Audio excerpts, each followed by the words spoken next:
Saudara, Berantas Korupsi kembali menjumpai Anda dengan paparan mendalam atas isu dan praktek korupsi yang tengah menggerogoti Indonesia. Berantas Korupsi edisi pekan ini mengangkat topik Bung Hatta, Ahok, dan perang lawan korupsi.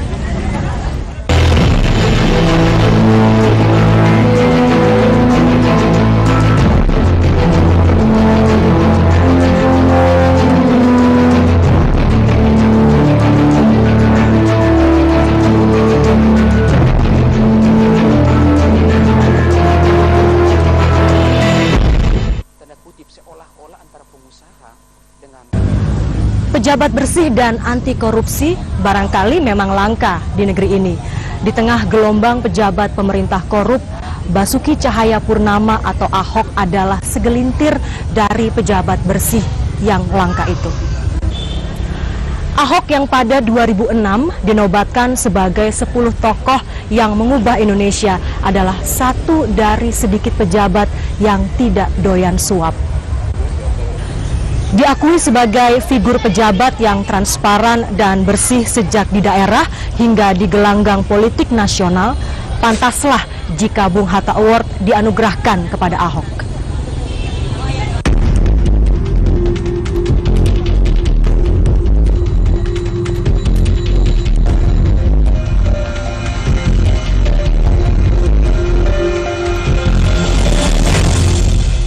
...309 kepala daerah terjerat korupsi. Itu data resmi Kementerian Dalam Negeri. Jumlah pejabat penggarong uang negara, uang rakyat masih sangat mungkin bertambah karena pasti ada banyak yang belum terjamah oleh lembaga anti rasuah.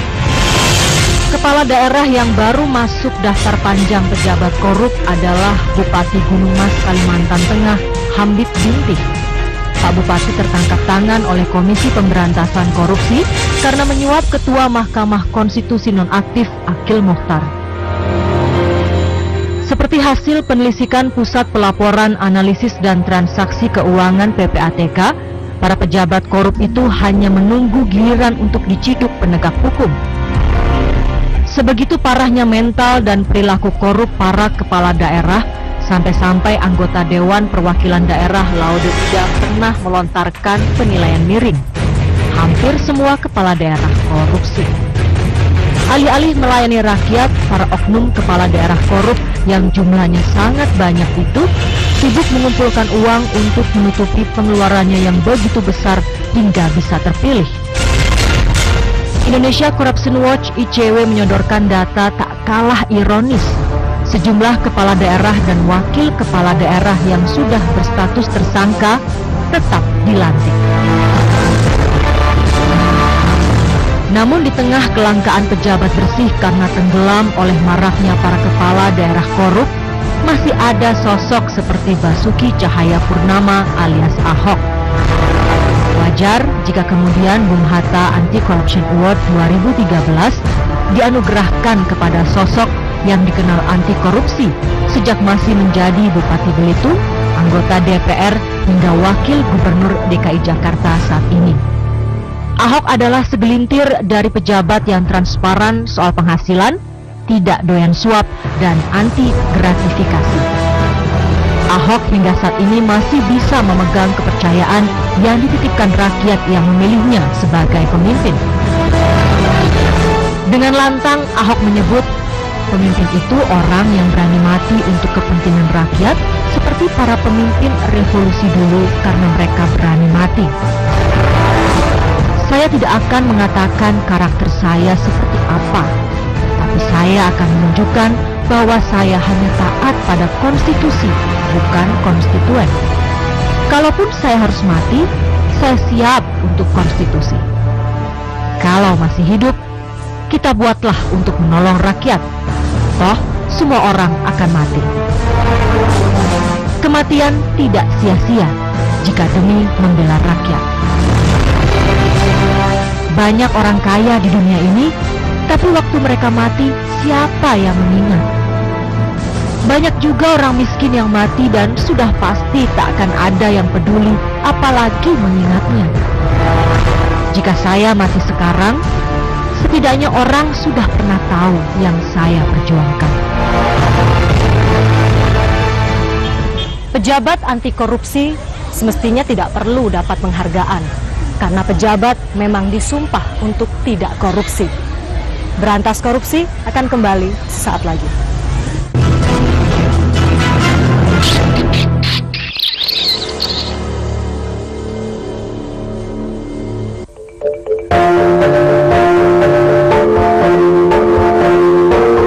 Hingga saat ini masih banyak barang impor yang dibeli oleh masyarakat. Bayangkan jika masyarakat lebih memilih produk dalam negeri.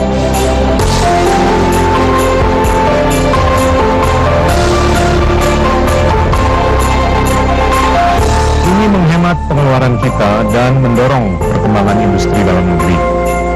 Mengembangkan kreativitas anak bangsa, membuka lebih banyak lapangan kerja, menghidupi dan mensejahterakan masyarakat, serta menggerakkan roda ekonomi Indonesia.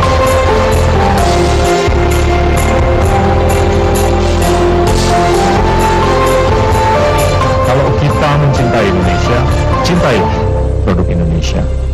Awali dari kita untuk kesejahteraan bersama.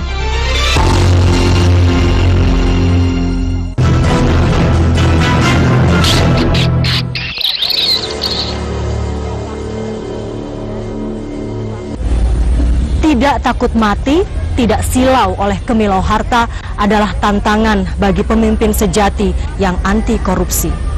Hanya sistem yang jujur yang akan membuat bangsa ini maju.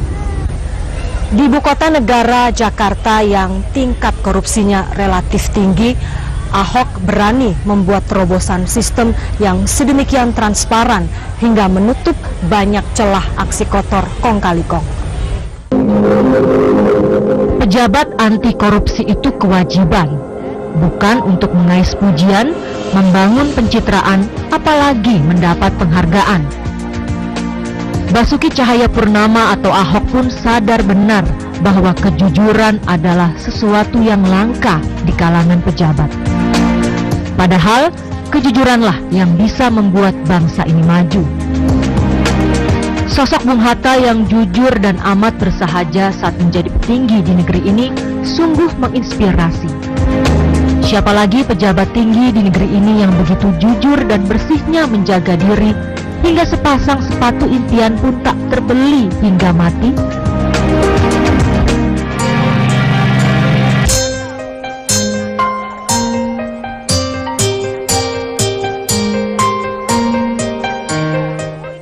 Ya, bagi saya, tentu saya bersyukur diberikan kepercayaan ini.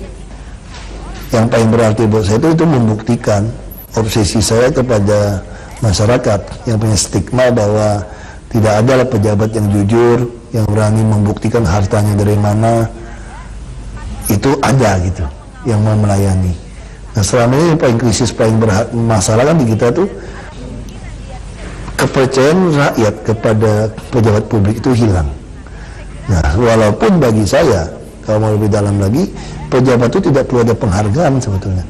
Karena Anda melakukan sesuatu yang memang menjadi kewajiban Anda, sumpah jabatan Anda. Jadi apa yang mau dihargain? Justru kalau Anda tidak melakukan sesuai kewajiban Anda, itu Anda bersalah gitu.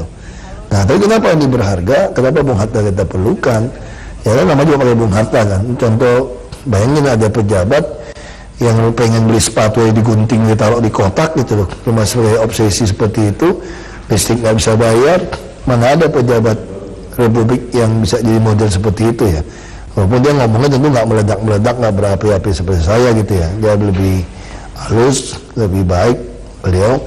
Tapi substansinya beliau kan keteguhan, kepercayaan bahwa ada sistem yang jujur, ada contoh yang jujur, ini mampu mengatasi, membuat bangsa ini maju. Nah, dia pegang teguh itu kan. Batu pun bisa dihancurkan dengan keteguhan seorang Bung Hatta seperti itu, prinsip seperti itu. Nah, itu yang bagi saya, penghargaan Bung Hatta ini bagi saya seperti itu.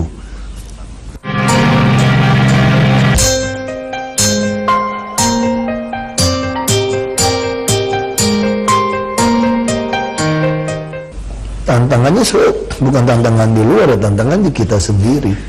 Tantangannya itu apakah kamu takut mati atau tidak. Jadi kalau saya ditanya apa yang bisa membuat Anda stop untuk menghadapi ini semua, Ya, pertama itu godaan harta, kita takut masa depan kita tidak jelas, kita pengen punya deposito yang aman. Yang kedua, kita takut kita mati. Kalau selama itu bisa kita atasi, tidak ada tantangan, tidak ada masalah.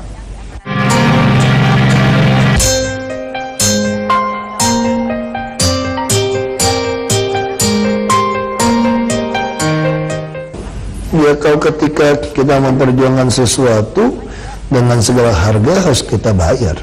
Sekalipun kita jatuh miskin, sampai kehilangan nyawa pun harus kita bayar.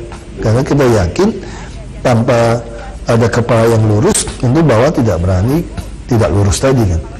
Nah, itu yang saya pilih Bung Hatta dengan sebuah inspirasi bahwa kebutuhan orang, kalau dia punya kebutuhan itu udah kaya, bukan keinginan.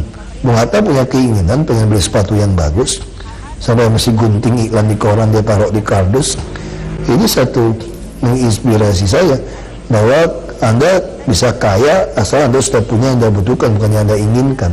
Bung Hatta berarti punya keinginan punya sepatu bagus dong. Saya juga punya keinginan punya mobil bagus, punya mobil yang layak, tapi saya nggak bisa beli. Ya, saya puas dengan yang saya punya. Wakil Ketua Pusat Pelaporan Analisis dan Transaksi Keuangan PPATK Agus Santoso mengingatkan, korupsi di pemerintahan pusat dan daerah sudah sangat mengkhawatirkan. Riset PPATK tahun 2011 hingga 2013 menemukan tipologi korupsi pemerintahan daerah dalam pilkada dengan menggunakan birokrasi. Agus Santoso menilai Wagub DKI Jakarta Basuki Cahayapurnama mampu membuat terobosan sistem yang sedemikian transparan hingga bisa mengeliminir celah kong kali kong.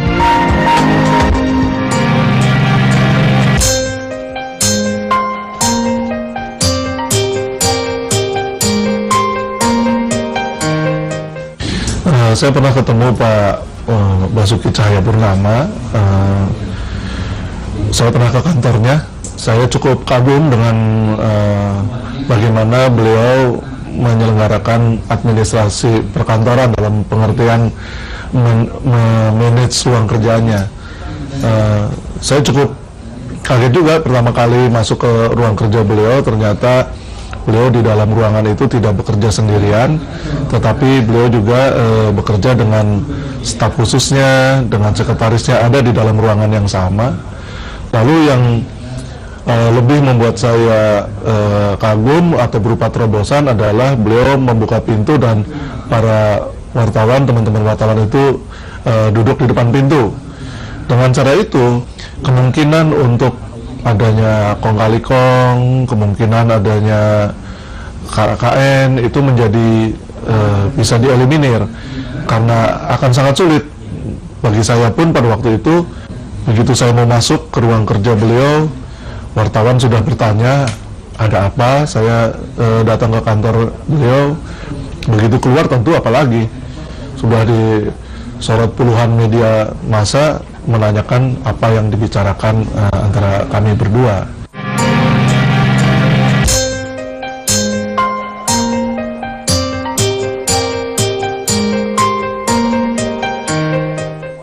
Ya, saya kira Pak Ahok dan Pak Jokowi ini dua sosok yang mempunyai komitmen kuat untuk menyelenggarakan pemerintahan dengan bersih. Saya melihat ada komitmen itu dari beliau berdua.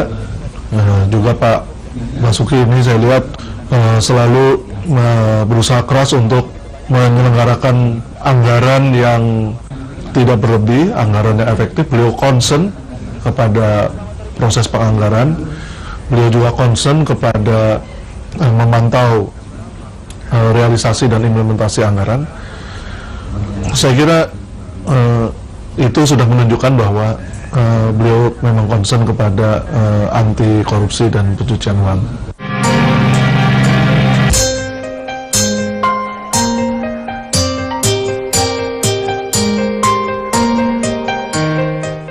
Kalau dari Bung Hatta, saya pernah merasa sangat terinspirasi, menimbulkan semangat dan sekaligus kisah itu membuat saya sangat terharu, begitu tingginya nasionalisme Bung Hatta. Yang saya baca adalah penggalan kisah ketika ada kebijakan Sanering memotong nilai uang rupiah pada waktu itu. Lalu saya baca sore itu Bung Hatta pulang ke rumah dan Bu Hatta, Nyonya Hatta, merasa dengan sangat gembira menyatakan kepada Bung Hatta, "Pak, saya tabungannya sudah cukup untuk membeli mesin jahit.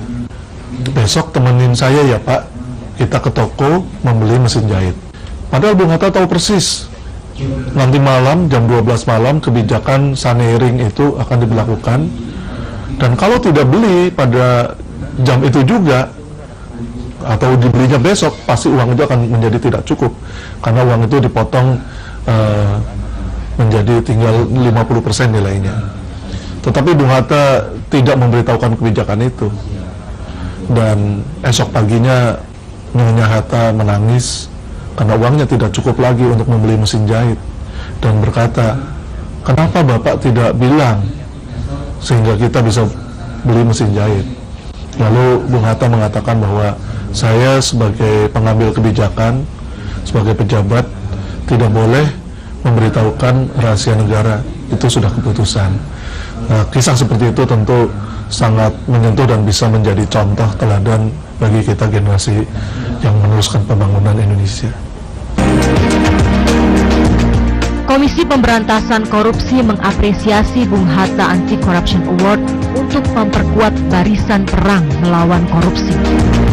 Juru bicara KPK Johan Budi SP menandaskan, orang teruji kredibilitasnya ketika menyelesaikan kekuasaan tanpa korupsi.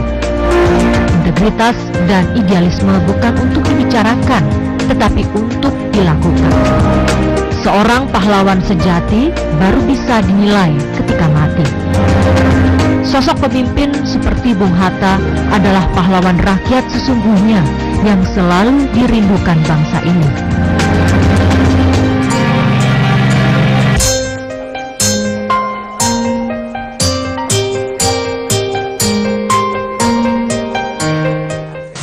Bung Hatta Award itu buat saya salah satu bentuk apresiasi terhadap para penggerak atau penggiat anti korupsi yang tentu dinilai tidak pada satu titik waktu tertentu, tapi ada perjalanan. Saya kira pemberian hadiah atau pemberian penghargaan yang dilakukan oleh Yayasan Bung Hatta ini perlu ditiru oleh pihak lain, bukan bermaksud untuk memunculkan orang kemudian dia bisa jadi pahlawan kemudian, tetapi paling tidak itu bisa membuat gerakan pemberantasan korupsi itu bisa semakin ramai gitu. Orang bisa meskipun tidak hanya karena award itu ya, tetapi benar-benar upaya untuk melakukan gerakan pemberantasan korupsi ini semakin meriah gitu Pak.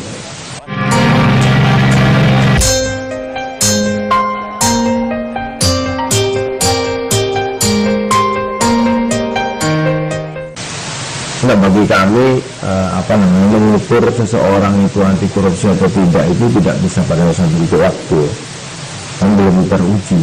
Orang baru teruji kalau dia sudah pegang kekuasaan dan menyelesaikan kekuasaan itu tanpa cacat, itu baru bisa disebut bahwa dia memang anti korupsi gitu.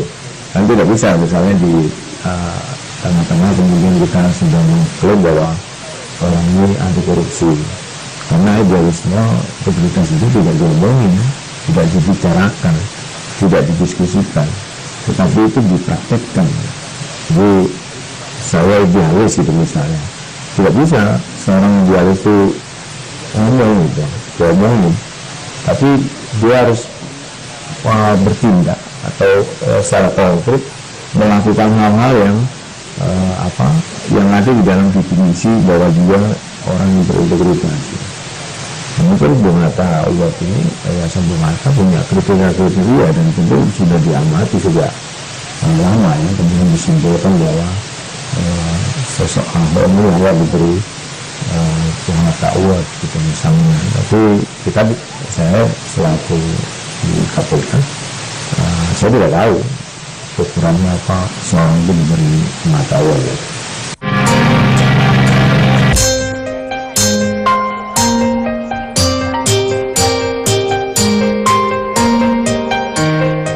Kalau ini Bung Hatta banyak teladan yang harus diteladani dari beliau ya. Yang sederhana, teguh pada prinsip ya. Yang proklamator juga beliau Bung Hatta. Banyak hal yang perlu diteladani, sifat-sifat kejujuran, kesederhanaan yang sekarang menurut saya sangat langka. Dari teladan yang kita merindukan lah orang-orang seperti sosok Bung Hatta ya. Dalam konteks pemberantasan korupsi penting sosok teladan seperti yang dilakukan oleh Bung Hatta itu. Kalau di KPK itu ada 2 kanal besar ya yang dilakukan itu, yaitu penindakan dan pencegahan. Penindakan dilakukan dengan cara menangkap pelaku tindak pidana korupsi. Pencegahan dilakukan dengan cara banyak hal ya. Kayak tadi misalnya berkaitan dengan kepala daerah misalnya, KPK beberapa kali melakukan kajian sistem, pemberdayaan di DPRD juga pernah dilakukan, kemudian juga kampanye sosialisasi anti korupsi, kemudian membentuk zona integritas